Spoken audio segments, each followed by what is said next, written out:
साथियों, आज हम एक ऐसे विषय पर बात करने जा रहे हैं जो हम सभी को चिंतित कर सकता है। कलयुग के अंत में मनुष्यों में कई विनाशकारी लक्षण दिखाई देंगे, जिनमें से 10 प्रमुख लक्षण हैं: सतयुग, त्रेता युग, द्वापर युग और फिर कलयुग। सनातन धर्म में इन 4 युगों में धरती के जीवन चक्र को बांटा गया है। इन 4 युगों का एक चक्र है जो एक पहिए की तरह घूमता रहता है। जब चारों युगों का समय पूरा हो जाता है तो आखिर में कलयुग के बाद महाप्रलय आती है। अभी कलयुग चल रहा है, धीरे धीरे यह अपने चरम की तरफ बढ़ रहा है। लेकिन जब कलयुग अपने अंत की तरफ पहुंचेगा तो आसपास इसके अंत के संकेत दिखाई देने लगेंगे। पुराणों और विभिन्न धार्मिक ग्रंथों के अनुसार कलयुग के चरम पर मनुष्य की औसत आयु घटकर मात्र 20 से 30 वर्ष तक रह जाएगी। यह कल्पना करना भी कठिन है कि जहां सतयुग में लोग हजारों वर्षों तक जीवित रहते थे, वहीं कलयुग में जीवन इतना संक्षिप्त हो जाएगा। इसके पीछे कई कारण बताए गए हैं। कलयुग में लोग धर्म का पालन करना छोड़ देंगे, पाप कर्मों में लिप्त होंगे और दूसरों को सताएंगे। इससे उनका शारीरिक और मानसिक स्वास्थ्य प्रभावित होगा, जिससे आयु कम होगी। आधुनिक युग में हमने देखा है कि कैसे प्रदूषण, रसायनों और प्राकृतिक संसाधनों के अंधाधुंध हमारा पर्यावरण दूषित हो रहा है। यह दूषित वातावरण मनुष्य के स्वास्थ्य पर सीधा नकारात्मक प्रभाव डालता है। आज के समय में हमारे भोजन में मिलावट एक बड़ी समस्या बन गई है। रसायनों और हानिकारक पदार्थों का उपयोग न केवल भोजन की पौष्टिकता कम करता है, बल्कि यह बीमारियों को भी न्योता देता है। कलयुग में प्रतिस्पर्धा, भौतिकवाद और रिश्तों में गिरावट के कारण मनुष्य का जीवन तनावपूर्ण हो जाएगा। मानसिक शांति की कमी और लगातार तनाव शरीर पर बुरा असर डालता है, जिससे बीमारियां बढ़ती हैं और आयु कम होती है। धार्मिक ग्रंथों में यह भी उल्लेख है कि कलयुग में विभिन्न प्रकार के रोग और महामारियां बढ़ेंगी, जो बड़ी संख्या में लोगों की जान लेंगी और उनकी औसत आयु को कम करेंगी। दूसरा संकेत है कलयुग में पवित्रता, क्षमा और दया का लोप हो जाएगा। ये गुण समाज से गायब हो जाएंगे। जैसे जैसे कलयुग अपनी चरम सीमा पर पहुंचेगा, लोगों में स्वार्थ, लोभ और अहंकार की भावना बढ़ेगी। इसका सीधा असर उनके नैतिक मूल्यों पर पड़ेगा। पवित्रता, जो मन, वचन और कर्म की शुद्धता को दर्शाती है, उसका स्थान अपवित्रता और पाखंड ले लेगा। लोग केवल बाहरी दिखावे पर जोर देंगे और आंतरिक शुद्धता को भूल जाएंगे। धार्मिक अनुष्ठानों और परंपराओं का पालन तो होगा, लेकिन उनमें सच्ची श्रद्धा और पवित्रता का अभाव होगा। इसी प्रकार क्षमा का गुण भी धीरे धीरे समाज से विलुप्त होता जाएगा। छोटी छोटी बातों पर भी लोग एक दूसरे से बैर रखेंगे और बदला लेने की भावना प्रबल होगी। सहनशीलता कम हो जाएगी। लोग अपने अपमान या किसी भी नुकसान को आसानी से भूल नहीं पाएंगे, जिससे रिश्ते कमजोर होंगे और संघर्ष बढ़ेगा। सबसे दुख वाली बात यह है कि दया का भाव भी कम होता चला जाएगा। लोग दूसरों के दुख दर्द के प्रति असंवेदनशील हो जाएंगे। गरीबी, बीमारी या किसी भी विपत्ति में फंसे व्यक्ति के प्रति सहानुभूति या सहायता करने की इच्छा कम हो जाएगी। स्वार्थ इतना बढ़ जाएगा कि लोग केवल अपने हित साधने में लगे रहेंगे, चाहे उनके लिए दूसरों को कितना भी कष्ट क्यों ना उठाना पड़े। कुल मिलाकर कलयुग में ऐसा वातावरण बनेगा जहां भौतिकवाद और व्यक्तिगत लाभ सर्वोपरि होंगे और मानवीय संवेदनाएं और आध्यात्मिक मूल्य गौण हो जाएंगे। यही कारण है कि हमारे धर्म ग्रंथों में कलयुग को एक चुनौतीपूर्ण समय बताया गया है, जहां इन गुणों को बनाए रखना एक बड़ी चुनौती होगी। तीसरा संकेत है शारीरिक बल और स्मरण शक्ति का ह्रास। जैसे जैसे कलयुग आगे बढ़ेगा, ऐसा कहा गया है कि मनुष्य शारीरिक और मानसिक दोनों रूपों से कमजोर होते जाएंगे। सतयुग में जहां लोग अत्यंत बलिष्ठ और सैकड़ों वर्षों तक निरोगी रहते थे, वहीं कलयुग में बीमारियां आम हो जाएंगी और शरीर का सामर्थ्य घटता जाएगा। खान पान में मिलावट, दूषित वातावरण, अनियमित दिनचर्या और तनावपूर्ण जीवन शैली इसके प्रमुख कारण बनेंगे।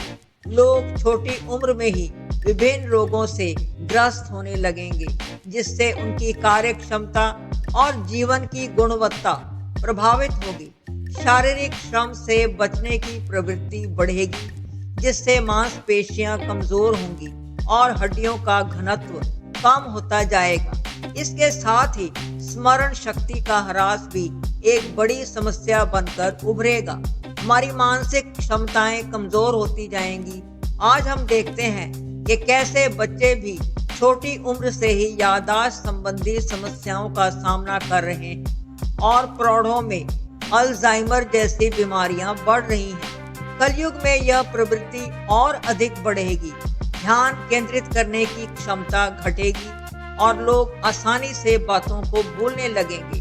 ज्ञान और विद्या का अर्जन भी कठिन हो जाएगा, क्योंकि एकाग्रता और याद रखने की शक्ति का अभाव होगा। इसका कारण केवल जैविक नहीं होगा, बल्कि अत्यधिक जानकारी का बोझ, स्क्रीन टाइम की वृद्धि और मानसिक शांति की कमी भी इसमें महत्वपूर्ण भूमिका निभाएगी। संक्षेप में, कलयुग में मनुष्य की संपूर्ण अस्तित्व, चाहे वह शारीरिक हो या मानसिक, धीरे धीरे क्षीण होता जाएगा। यह हमारे लिए एक चेतावनी है कि हमें अपने स्वास्थ्य, अपनी दिनचर्या और अपने मानसिक संतुलन पर विशेष ध्यान देने की आवश्यकता है। चौथा संकेत है धर्म का पतन। धर्म का वास्तविक अर्थ और महत्व समाप्त हो जाएगा। हमारे धर्म ग्रंथों में स्पष्ट रूप से बताया गया है कि कलयुग में धर्म का वास्तविक अर्थ और महत्व धीरे धीरे समाप्त हो जाएगा और लोग धार्मिक ग्रंथों और उनकी शिक्षाओं को भूल जाएंगे। कलयुग में धर्म केवल कर्मकांड और आडंबर तक सीमित हो जाएगा।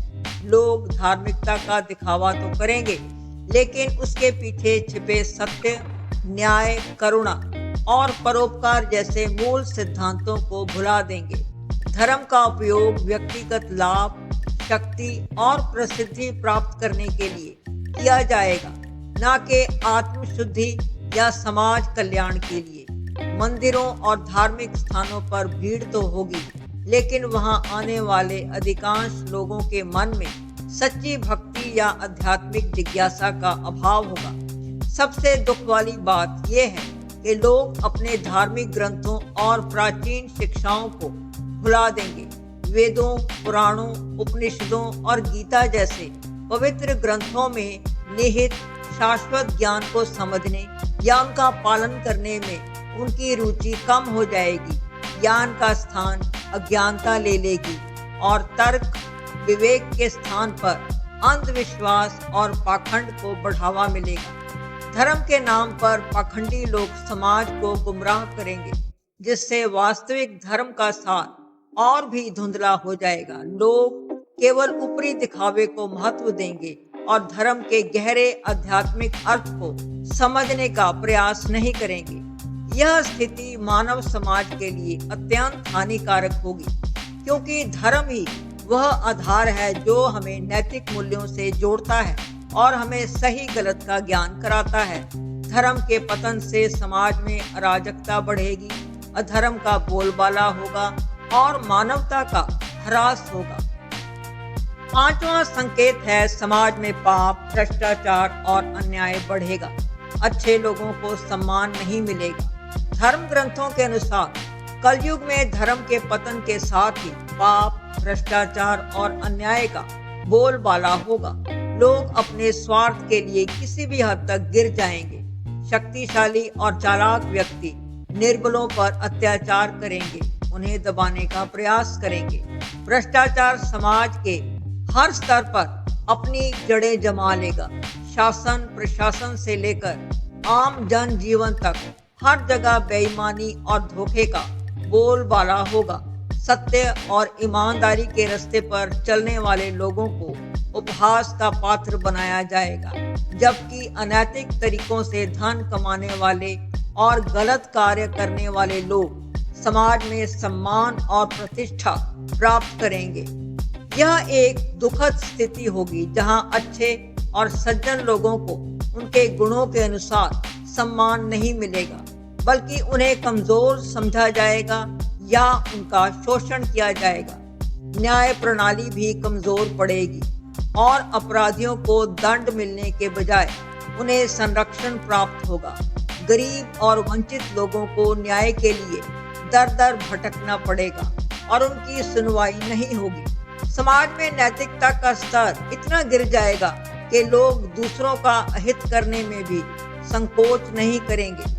यह दर्शाता है कि कलयुग में जीवन कठिन होगा, जहां धर्म और न्याय की रक्षा करना एक बड़ी चुनौती बन जाएगी। ऐसे समय में व्यक्तिगत स्तर पर हमें सत्य और धर्म के मार्ग पर दृढ़ रहने की आवश्यकता होगी। छठा संकेत है कि कलयुग में पारिवारिक विघटन होगा। ऐसा कहा गया है कि कलयुग में परिवार बिखर जाएंगे और पति पत्नी, माता पिता, संतान के संबंध खराब हो जाएंगे। कलयुग में व्यक्तिगत स्वार्थ और भौतिकवादी सोच इतनी हावी हो जाएगी कि लोग रिश्तों के महत्व को भूल जाएंगे। पति पत्नी के बीच प्रेम, विश्वास और सम्मान की भावना कम होती जाएगी। छोटी छोटी बातों पर कलह और विवाद बढ़ेंगे, जिससे दाम्पत्य जीवन में कटुता आएगी। तलाक और अलगाव की घटनाएं आम हो जाएंगी और विवाह जैसे पवित्र बंधन भी कमजोर पड़ने लगेंगे। इसी तरह माता पिता और संतान के बीच भी संबंध प्रभावित होंगे। बच्चे अपने माता पिता का अनादर करेंगे, उनकी सेवा करने की बजाय उन्हें बोझ समझेंगे। माता पिता भी अपनी संतान के प्रति अपने कर्तव्यों से विमुख हो सकते हैं या उनसे अत्यधिक अपेक्षाएं रखेंगे, जिससे रिश्तों में दरार आएगी। संयुक्त परिवार की अवधारणा समाप्त हो जाएगी और लोग एकाकी जीवन को प्राथमिकता देंगे। पारिवारिक मूल्य और परंपराएं लुप्त होती जाएंगी, जिससे परिवारों में भावनात्मक जुड़ाव कम होगा। यह सब अहंकार, धन लोलुपता और धैर्य की कमी के कारण होगा। लोग एक दूसरे को समझने और माफ करने की बजाय अपने अधिकारों पर अधिक जोर देंगे। पारिवारिक विघटन समाज की नींव को कमजोर करेगा, क्योंकि परिवार ही समाज की सबसे छोटी और सबसे महत्वपूर्ण इकाई है। सातवां संकेत है अकाल और आपदाएं। कलयुग के एक ऐसे भयावह पहलू जिसका सामना मानव जाति को बार बार करना पड़ेगा। प्राकृतिक आपदाओं की बढ़ती आवृत्ति, जैसे कि सूखा, बाढ़ और तूफान। हमारे धर्म ग्रंथों में यह स्पष्ट रूप से वर्णित है कि कलयुग में प्रकृति का संतुलन बिगड़ेगा। पर्यावरण का शोषण, प्रदूषण में वृद्धि और मानवीय हस्तक्षेप के कारण प्राकृतिक आपदाएं अधिक तीव्रता और बार बार आने लगेंगी। भयानक सूखा पड़ेगा, जिससे फसलें नष्ट हो जाएंगी और पीने के पानी की भारी कमी होगी, जिससे अन्न और जल के लिए हाहाकार मच जाएगा। इसके विपरीत कई क्षेत्रों में अचानक विनाशकारी बाढ़ आएगी, जो बस्तियों को बहा ले जाएगी और जान माल का भारी नुकसान करेगी। इसके साथ ही भीषण तूफान, भूकंप और अन्य प्राकृतिक विपदाएं भी नियमित रूप से देखने को मिलेंगी। मौसम का मिजाज अप्रत्याशित हो जाएगा। कभी अत्यधिक गर्मी तो कभी असहनीय ठंड पड़ेगी। ये सभी आपदाएं मानव जीवन को अस्त व्यस्त कर देंगी, जिससे विस्थापन, भुखमरी और बीमारी जैसी समस्याएं बढ़ेंगी। लोग इन प्राकृतिक शक्तियों के सामने असहाय महसूस करेंगे, क्योंकि उनका कारण कहीं न कहीं मानवीय लालच और प्रकृति के साथ खिलवाड़ में छिपा होगा। यह सब हमें सोचने पर मजबूर करता है कि हम आज भी जिस तरह से प्रकृति का दोहन कर रहे हैं, वह कलयुग के इन लक्षणों को ही पुष्ट करता है। यह एक गंभीर चेतावनी है कि हमें पर्यावरण संरक्षण और सतत विकास पर गंभीरता से ध्यान देना चाहिए। 8वां संकेत है भोजन और पानी की कमी। कलयुग में भोजन और पानी की कमी की कल्पना मात्र से ही मन विचलित हो उठता है। भोजन और पानी की बढ़ती कमी, जिससे जीवन यापन अत्यधिक मुश्किल हो जाएगा। हमारे धर्म ग्रंथों में स्पष्ट रूप से बताया गया है कि कलयुग के चरम पर अन्न और जल, जो कि जीवन के सबसे मूलभूत आधार हैं, उनकी भारी कमी हो जाएगी। बढ़ती जनसंख्या, प्राकृतिक संसाधनों का अंधाधुंध दोहन, बढ़ता प्रदूषण, जलवायु परिवर्तन जैसी स्थितियां इस समस्या को और गंभीर बनाएंगी। उपजाऊ भूमि बंजर होती जाएगी और फसलों की पैदावार कम हो जाएगी, जिससे अकाल और भुखमरी जैसी स्थितियां आम हो जाएंगी। लोग भोजन के एक एक दाने और पानी की एक एक बूंद के लिए तरसेंगे। पेयजल स्रोतों का सूखना और उपलब्ध पानी का प्रदूषित होना एक बड़ी चुनौती होगा। साफ पानी की अनुपलब्धता के कारण बीमारियां बढ़ेंगी और जनजीवन अस्त व्यस्त हो जाएगा। पानी के लिए संघर्ष होगा और यह एक बहुमूल्य संसाधन बन जाएगा, जिसे प्राप्त करना कठिन होगा। जीवन यापन की लागत में बेतहाशा वृद्धि होगी और आधारभूत आवश्यकताओं को पूरा करना भी आम आदमी के लिए असंभव सा हो जाएगा। यह स्थिति सामाजिक अशांति, पलायन और संघर्ष को जन्म देगी। यह सब हमें वर्तमान में ही सचेत करता है कि हमें अपने संसाधनों का सोच समझकर उपयोग करना चाहिए। जल संरक्षण और पर्यावरण अनुकूल कृषि पद्धतियों को अपनाना आज की सबसे बड़ी आवश्यकता है, ताकि भविष्य में ऐसी भयावह स्थिति से बचा जा सके। 9वां संकेत है कलयुग में ज्ञान का अभाव, जिसका सीधा संबंध हमारी बौद्धिक और आध्यात्मिक उन्नति से है। धर्म ग्रंथों में बताया गया है कि कलयुग में लोग अज्ञानी और मूर्ख हो जाएंगे। वे वेदों और शास्त्रों के अमूल्य ज्ञान को खो देंगे। जैसे जैसे कलयुग अपने चरम पर पहुंचेगा, लोगों की रुचि सत्य ज्ञान और आत्मचिंतन से हटकर भौतिकवादी सुखों और सतही बातों में सिमट जाएगी। शिक्षा का उद्देश्य केवल आजीविका कमाना रह जाएगा, न कि आत्मिक और नैतिक विकास। लोग वेदों, उपनिषदों, पुराणों और अन्य शास्त्रों में निहित गहरे आध्यात्मिक और दार्शनिक ज्ञान को समझना या उसका अभ्यास करना छोड़ देंगे। इन प्राचीन ग्रंथों को केवल पुरानी कहानियां या मिथक समझा जाएगा, बजाय इसके कि वे जीवन जीने के वास्तविक मार्गदर्शक हैं। लोग त्वरित जानकारी और सतही ज्ञान के पीछे भागेंगे, जिससे उनकी विश्लेषण शक्ति और गहन चिंतन की क्षमता कम हो जाएगी। अज्ञानता समाज में फैल जाएगी। लोग आसानी से गुमराह हो जाएंगे। अंधविश्वास और पाखंड को बढ़ावा मिलेगा, क्योंकि लोग सही और गलत के बीच भेद करने की क्षमता खो देंगे।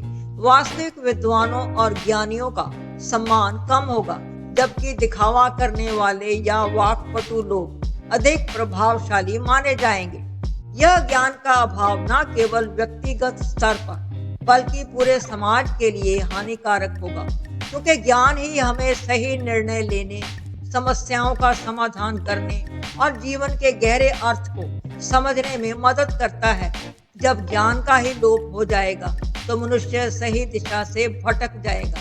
आपको क्या लगता है कि आज के दौर में हम इस बढ़ती हुई अज्ञानता का मुकाबला कैसे कर सकते हैं और वास्तविक ज्ञान को हम कैसे पुनर्जीवित कर सकते हैं? 10वां संकेत है कलयुग में नैतिकता का पतन।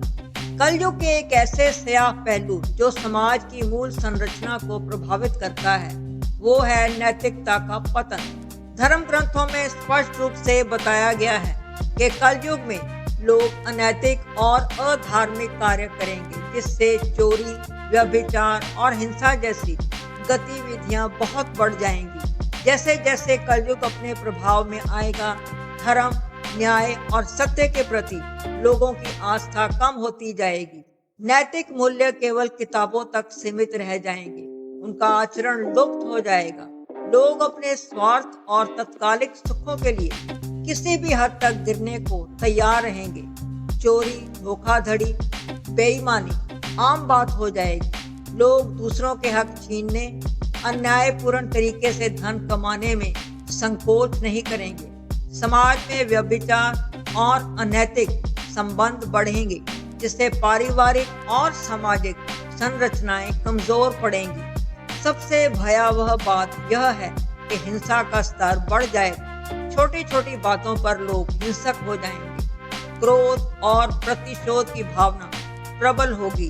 जीवन का मूल्य कम हो जाएगा। हत्या जैसी जघन्य घटनाएं भी आम होती दिखेंगी। लोग धर्म के नाम पर भी अधार्मिक कार्य करेंगे और न्याय, नैतिकता को ताक पर रख देंगे। समाज में भय और असुरक्षा का माहौल रहेगा, क्योंकि कोई भी व्यक्ति नैतिक मूल्यों का पालन करने में रुचि नहीं रखेगा। यह स्थिति मानव समाज के लिए अत्यंत चिंताजनक है, क्योंकि जब नैतिकता ही समाप्त हो जाएगी तो समाज में अराजकता और अव्यवस्था का राज होगा। यह हमें सोचने पर मजबूर करता है कि कैसे हम अपने व्यक्तिगत जीवन में नैतिकता और धर्म के मूल्यों को बनाए रखेंगे। क्या आपको लगता है कि इस तरह के नैतिक पतन को रोकने के लिए आज भी हम क्या कुछ कर सकते हैं? ये लक्षण कलयुग के अंत के संकेत हैं, और जब ये लक्षण चरम पर होंगे तो भगवान विष्णु कल की अवतार के रूप में प्रकट होंगे और धर्म की स्थापना करेंगे। हालांकि यह भविष्य की बात है, लेकिन हमें इन संकेतों को गंभीरता से लेना चाहिए। हमें अपने जीवन में धर्म, नैतिकता और स्वस्थ आदतों को अपनाकर अपने और अपने आसपास के लोगों के जीवन को बेहतर बनाने का प्रयास करना चाहिए। आपका इस बारे में क्या सोचना है, हमें कमेंट्स में जरूर बताएं। इस वीडियो को देखने के लिए आपका बहुत धन्यवाद, और हमारे चैनल को लाइक, शेयर और सब्सक्राइब करना ना भूलें। अगली वीडियो आने तक खुश रहें, स्वस्थ रहें। धन्यवाद।